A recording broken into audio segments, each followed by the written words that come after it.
Here's a story straight from the intelhub.com today.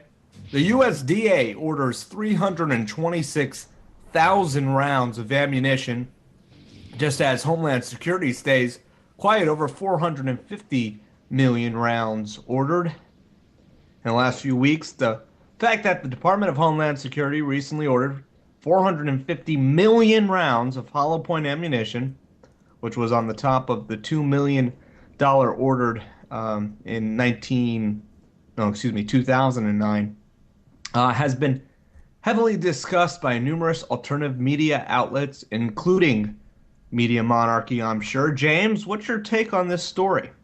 I was about to ask you if they were so there are multiple orders of mass kind of I guess ammo. it's not just Department of Homeland Security. I guess the USDA. I even heard the TSA mentioned in a big order of ammunition. So I guess all the agencies are stocking up.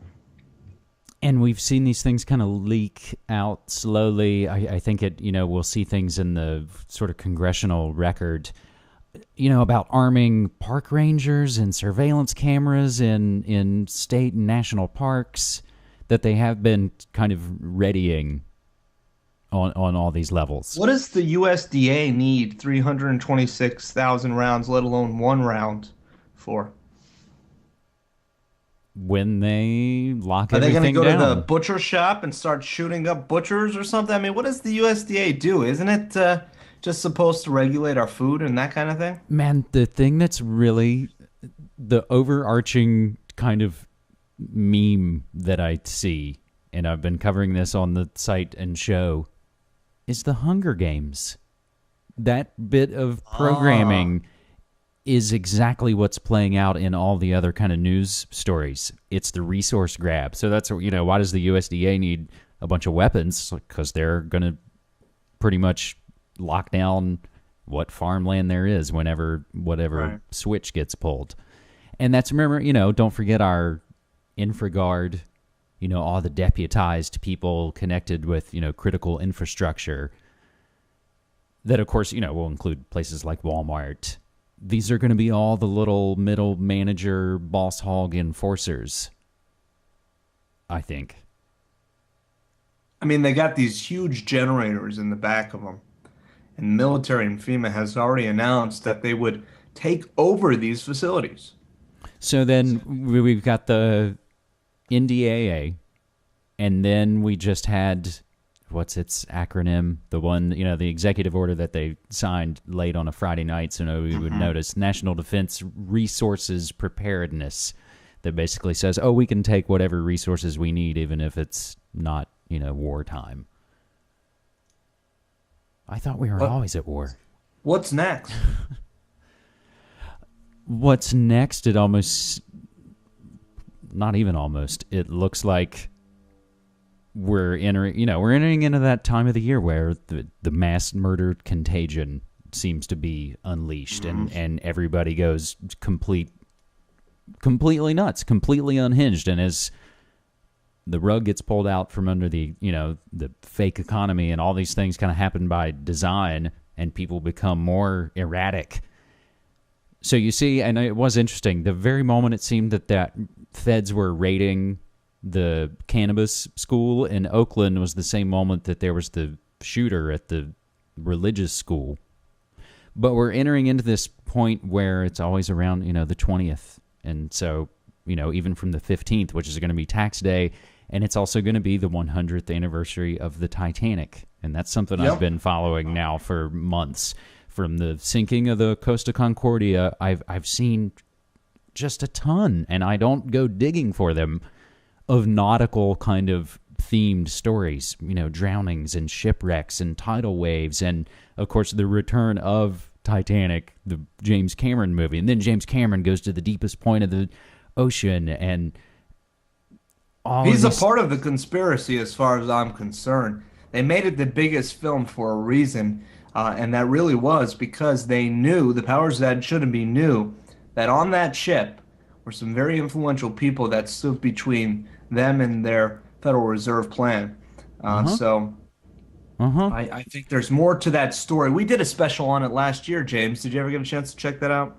No, on the Titanic specifically. Yeah, we went over the Titanic and the Titan, some of the similarities between those two, the mythical story of the Titan. And we Huh. also talked about the Jesuits and the financial bankers that were on there at the time that were a threat to J.P. Morgan, who actually owned the Titanic, if I'm not mistaken, and mysteriously didn't show up to go on the maiden voyage. Hmm. Didn't go into work that day. Yeah, just happened to miss going into work, just like Rudolph Giuliani and Larry Silverstein. Again and again. So from going back to the Hunger Games narrative is Will you tell me about that, James? Because you're the media guy, and I well, have no idea. There's a lot of talk about it, a lot of buzz. I still haven't figured out what it is, what the deal is with Hunger Games. Tell me. I've not read the books. I've not seen the film. I just read a bit about it and watch the synopsis. And of course, then it's one of those where you overhear people talking about it at work and just all around. It's in the zeitgeist.